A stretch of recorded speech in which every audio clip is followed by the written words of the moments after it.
Pritzker recently signed a bill requiring Illinois school districts to create and implement cardiac response plans. Illinois Capitol Bureau Chief Max Cotton explains the new law, as well as another bill sitting on the governor's desk right now.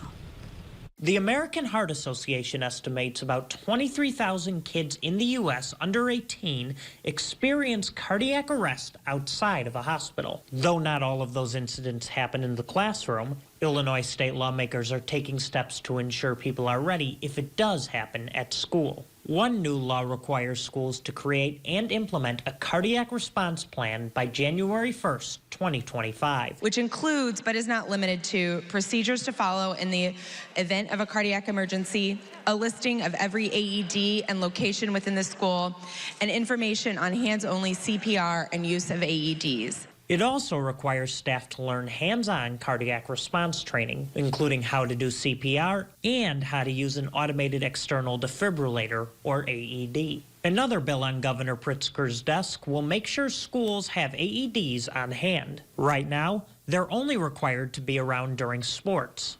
The bill would require them to be available throughout the school day and during all after-school activities. This bill ensures that when we have students on campus at our schools for, chess club, debate club, non-physical activities, that if they have an emergency, that they will have that same type of care. Harris, who also sponsored the cardiac plan legislation in the Senate, says they both will save lives. It's really great to be able to see a need, it's common sense, and then make it happen. And in the end, I think we will have students who are around that wouldn't otherwise be.